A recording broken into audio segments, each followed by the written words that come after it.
Beautiful. Hello, lovers of the world. This is Cinta speaking. I really love listening to new music. It's really fun to find new things to completely obsess over, whether that's a new album, a new artist, or a new song. Throughout this year, I've been trying to chase that sense of joy and triumph of finding something new to love. Now that it's the end of the month, I'm here back again to reflect and rank all of the albums and EPs that I listened to in the previous month into a tier list. Now, just a quick note before we get started, I am recording this video a little bit earlier than I usually would have because I'm currently in the Philippines. And so I didn't want to mess up my usual posting schedule. I basically listened to these albums in the about 3 weeks, and then I just tried my best at reviewing them. So I usually have like more time to marinate on my thoughts, or even have more time to reach out and listen to more music. But again, I did my best. This month was really busy for me because I went on a conference, my first ever one. It was really fun, and obviously trying to prepare for this Philippines trip. And obviously I've been doing my job on the side, so it's been a bit hectic. But again, I didn't want to break my streak. I feel like this is one of the best projects this is my favorite project to embark on. I'll explain the tier list really quickly in case we have some new watchers, but if you are really familiar with the tier list, or if you're just like a long time subscriber, feel free to skip ahead. I'll try to keep it short because I realize that we're basically halfway through the year, and people who might have been following from the very beginning will be very familiar with the list by now, but just in case, talk about it really quickly. So the highest tier is called the year-end list material, and this tier is basically specifically only for releases that came out this year, and this is mostly a way for me to keep track of all the new projects that I really loved, and to remind myself to look back on these releases when the time comes at the end of the year to create my best albums of the year list. Now, to be fair, this is just the candidates for that list. Just because an album is on this tier list doesn't mean that they're automatically going on the list. They're just, contenders for that list. And then the tier below that I call French Toast. So this is basically the highest an album can go if that album was not released in 2023. However, this is also where all the albums that I pretty much enjoyed but did not like enough to put in the year-end list material tier, that's where they will all go. Now, again, similar to the year-end list material tier, just because I put something here doesn't mean that they can't be downvoted later down the line. I've mentioned this before, but I do tend to move stuff around just so that it best reflects my feelings about the album as accurately as possible. So yeah, then the tier below that I call Gems Found in the Mind. Now, I kind of see this tier as the closest thing to an average tier that I could get. So this is basically where I will put all the albums that, have some tracks that stood out to me, but overall wasn't super appealing, or maybe as a whole, it was fine, but like none of them was really memorable. So I would say this is just like the stuff that I feel pretty neutral towards, but I still have some generally positive feelings about it. And then the tier below that I've called, well, I learned something new. So I'm always down for expanding my horizons, and I like to stay updated on a variety of different releases. So if I, try something out and it's not really for me, then I'll probably put that in this tier list. And it's good that I learned something new, even if that thing that I learned was that this release wasn't for me. And then the very bottom tier I've called the eggs you break for your French toast. So this is my clever way of describing a tier that is supposed to house all the albums that I've tried and just like did not like. And it's obviously a callback to the tier French Toast, because in your search for finding music that you really like or you resonate with, you will still come across music that it's not necessarily for you, and that's okay. As a disclaimer though, just because I put an album or an EP in this tier doesn't mean that I hate that artist or even hate the EP. It's just that I'm grading that particular EP. Cool, so now that that's out of the way, let's get to actually ranking. As you can see, we're back on the same tier list, but with just new additions to rank. Now, I've really been enjoying putting everything in the same tier list so far because I feel like it puts everything into context.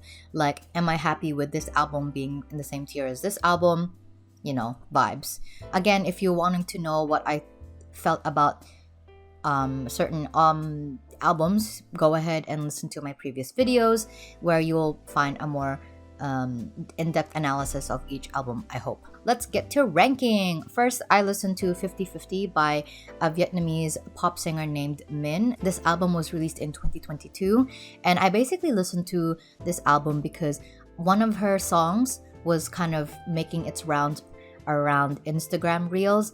I'm on Instagram Reels, not TikTok, because I think Instagram Reels is the less unhinged sister of TikTok, and I will stand by that.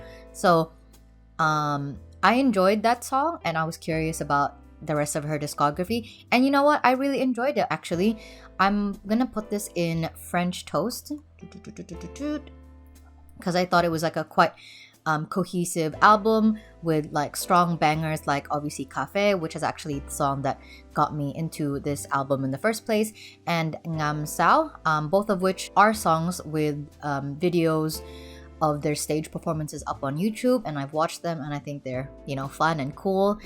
And sorry for my mispronunciation of the titles, by the way, I'm not a fluent Vietnamese singer. Definitely my favorite song of the album is called Phay Long An, and I think it gives off super strong Cruel Summer by Taylor Swift vibes, and I really like that. I thought it was a really good album, and I'll probably go back and listen to it whenever I feel like I want something summery and fun and very upbeat and positive for the summer. And then I listened to Zero Gravity by Quinn. I hope it's pronounced that way.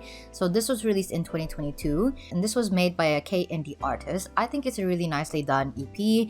I probably might have enjoyed it more if it longer though, but there were some songs in there that I really enjoyed, but the fact that it's quite short kind of makes me feel like it could have been more fleshed out, and the fact that I only liked a few songs out of a very short body of work made me feel like this was good, but it could have been greater. So I'm gonna put this in B. I do really like the sounds that she was evoking, very like city pop and old school, and I like her voice, very just like feminine, and I love feminine things, as you can probably tell. I'm serving a lot of Barbiecore right now, and I love that. Oh my god, this is perfect. Speaking of Barbiecore, I really like the new G-Idol comeback. So this album is called I Feel, and this is probably the best I've ever felt about a G-Idol release in a long time, if like not the first time. I think I've mentioned this a few times already. I haven't really been the biggest fan of G-Idol stuff, like none of their title tracks have really stood out to me, and I've mostly been okay with that. I do have a lot of respect for Soyeon though. I think she's really cool, but as a group, the kind of music that they've been putting out has never really felt like it grabbed me in particular. But I love Queen Card. I can't express that enough. Funnily enough, the first time I heard it, I was like, I'm not actually too sure about this. I mean, of course, I loved the music video and the concept was really cool, and I loved the messages they were trying to, share. But I was a bit on the fence, and then I think after listening to it for the second or third time, I was like fully hooked. I think I just loved the campiness to it, how over the top it is, and I think it fully embraced being campy and silly. There's a special like ridiculousness to the lyrics that I find so joyful and so sincere in its parody. It's a new Queen Card is like a new word that they invented, but I genuinely think that we should start using it on a daily basis. It's kind of like, I feel like they were trying to make something that's like, in the Mean Girls movie where the character Gretchen is like, that's so fetch. But I feel like this is something that maybe they were trying to go for, just like something so funny and like not to be taken super seriously. But I really love this Queen Card concept so much. And even they explained this in the final verse of the song, like what a Queen Card is supposed to be. It's like a girl who wears whatever they want, whether they are thick or thin, whether they are girls who are confident, they are all Queen Cards. So to reiterate, what is a Queen Card? It is a state of mind. It is a state of being. And we're all Queen Cards. It's so fun. However, because how much I loved Queen Card, I feel like as a song, it pretty much eclipsed all the other tracks of the EP. And so everything kind of just pales in comparison to it. So as a body of work, I was kind of like, okay. But the other songs I did enjoy were Peter Pan and Paradise. However, because we're grading this as a body of work, we're gonna put this in Gems Found in the Mind. Oh god. You guys watch out. I'm gonna put Queen Card in my like favorite K-pop releases of the year list. Anyway, speaking of favorite K-pop releases, this is all kind of working out. I'm kind of just like talking about each EP/album in the order that I've listened to them in, but like the way that I'm talking about them kind of leads them really seamlessly. But yeah, speaking of favorite K-pop releases, we're gonna talk about Unlock My World by Promise 9. I really like Promise 9. I think in the beginning I was a bit like on the fence about them, but I think from My Little Society or the Feel Good era onwards, I've been really following them like diligently because I like the music and I think their concepts are always fun and very sophisticated and elegant. I think this album is another instance of them being sophisticated and elegant and fun. So obviously this is the first comeback that they've had since Gyuri left, and I think it's just because they've got they had 9 members. I think they took the time from when she had left to now to kind of make it so that her presence didn't leave a gaping hole in their lineup. And that's a compliment, by the way. It feels a bit backhanded if you are a fan of Promise 9 and were like devastated that she left. I'm basically saying like, oh, it's almost like she didn't leave because they did a good job of making it seem like it was always 8. But I mean that in a sense that they did a good job of working with what they had, let's just say. And so I think this comeback was really, really, really good. I think it pretty much builds up really well from the past comebacks that they've had in the past.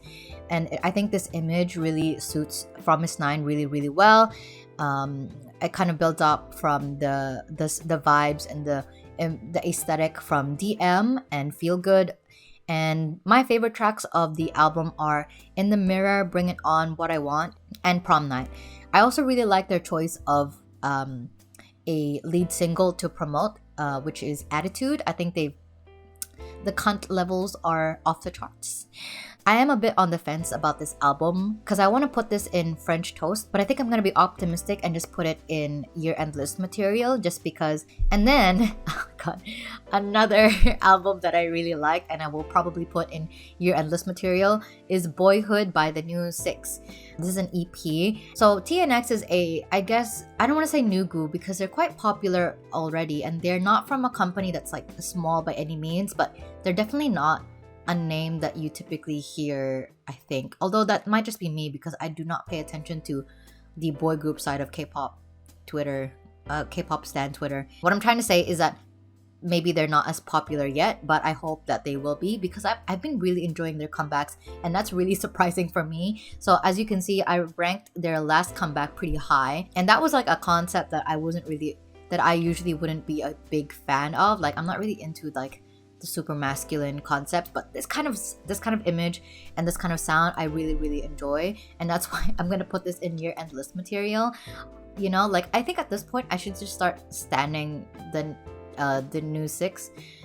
I'm still a bit confused on what their rebrand is supposed to mean, but anyways, I can totally agree if you are a fan of TNX and you were a bit confused or surprised at their switch in concepts, but I genuinely believe that they did a great job of fleshing out 2 really different types of concepts. Wow, speaking of smaller groups, now we're going to talk about a Triple S subunit called Crystal Eyes. Now for those who don't know what Triple S is, now it's pretty much an open secret that Triple S is just Luna 2.0. I and many others have drawn comparisons, not just in the uniqueness of their group concepts, but also that the fact that they share creative heads and music producers. So I think it's not really surprising when I say that I can totally see this music being something that 1/3 would have released if Luna was still together. 1/3 is a subunit from Luna, by the way. I feel pretty positively about this EP, but again, it's kind of just too short for me to put it anywhere else aside from Gems Found in the Mind, considering that one of the songs is just a cover of a song that was already released, which is Dimension, and it's just the girls from this subunit singing a version of the song that Acid Angel from Asia, which is another subunit from Triple S, made. I don't know why I feel like I explained that really poorly, but the bottom line is that I'm putting that in Gems Found in the Mind. And then I listened to Subtract by Ed Sheeran. Now, I'm not the biggest Ed Sheeran stan, just because I used to really like his singer-songwriter music before he blew up, and I felt like all the other songs he's been releasing since then, I think are really like boring and generic pop music, and I was kind of like felt betrayed that he would sell himself out in such a way. I felt like he was doing something really meaningful in his previous work, and then his title tracks were just like, or like his singles were just like really banal and empty. But my friend actually convinced me to listen to this album, and I think this is the sound that I had really loved and had wanted from Ed Sheeran from the very, very beginning. It's just like solid singer-songwriter music, and I was kind of on the fence.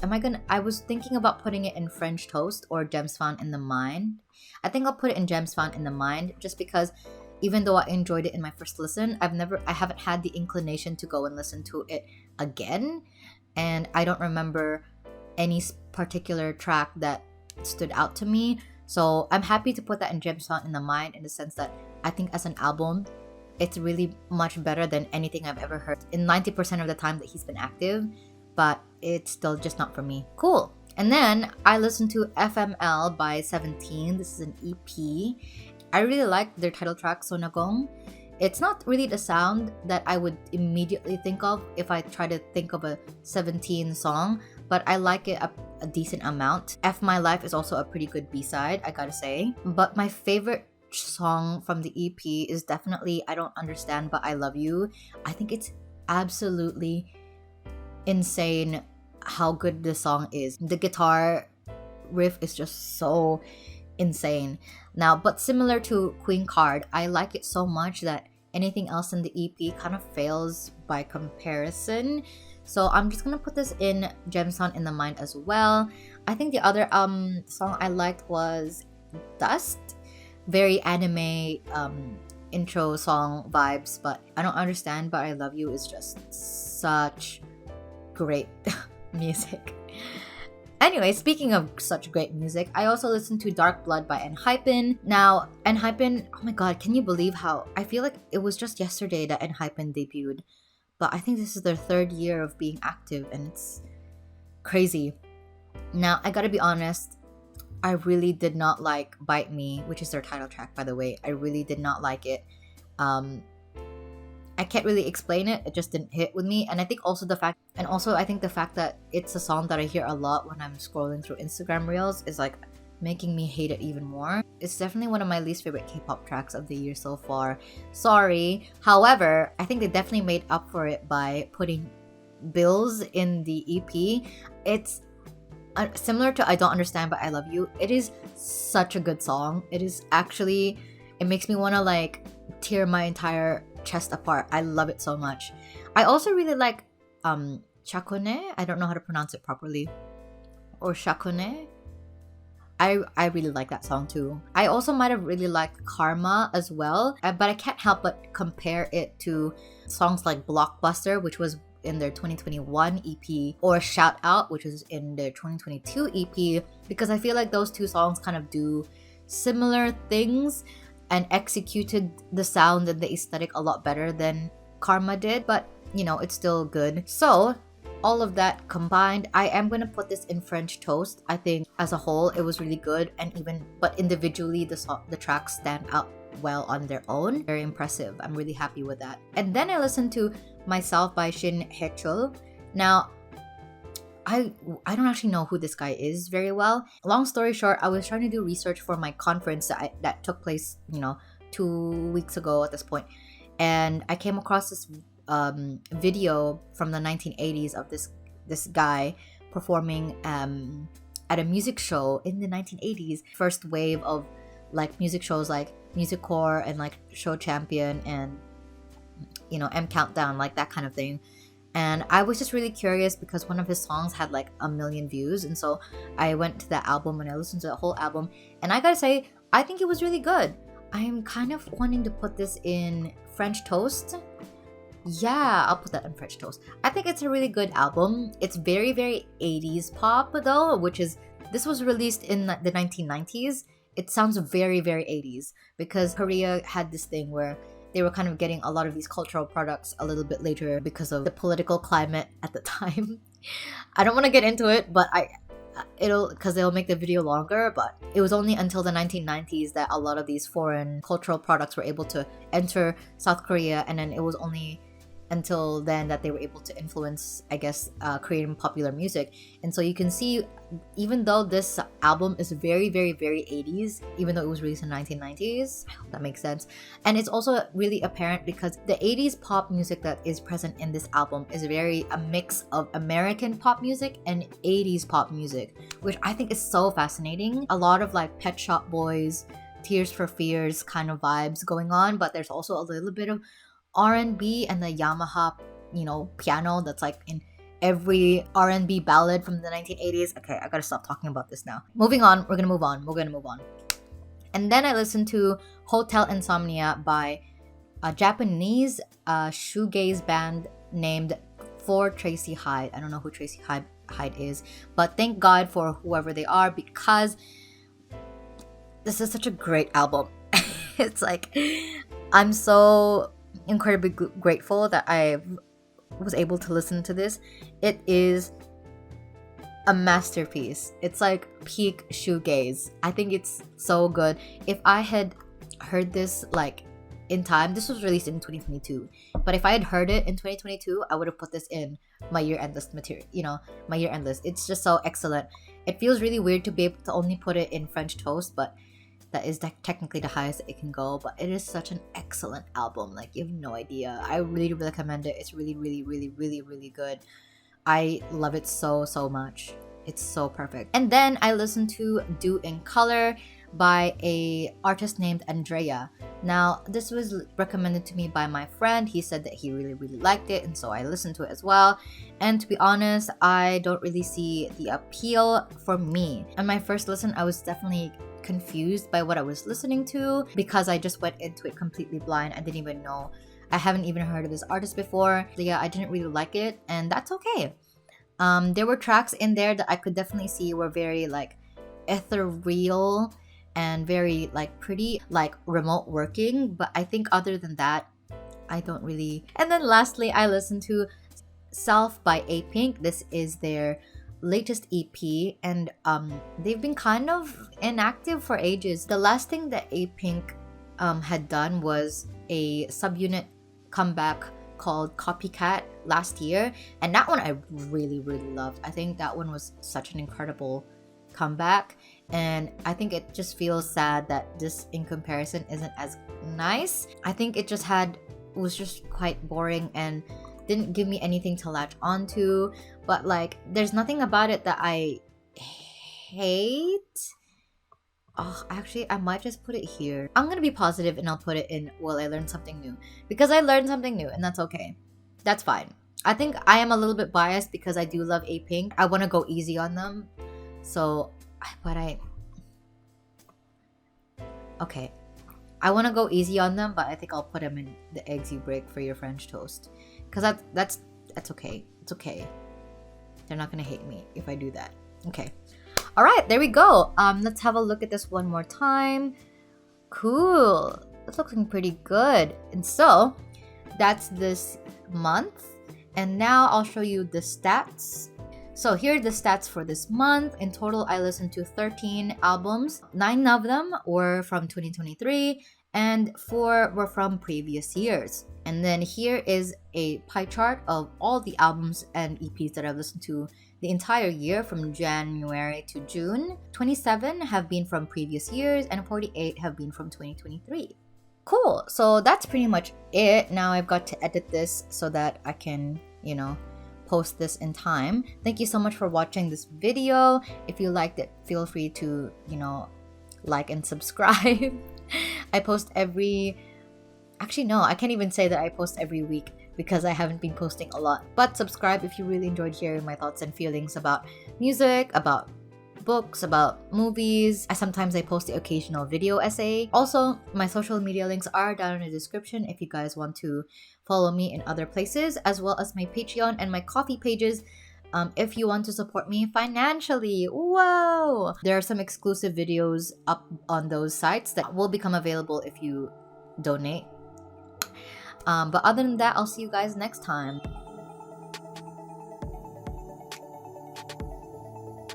You say that I'm good enough, cover my da-da-da, think about shit that I shouldn't have. So I tell him it's running me, he making fun of me. This girl is a bum to me. Like that boy is a cap, saying he know.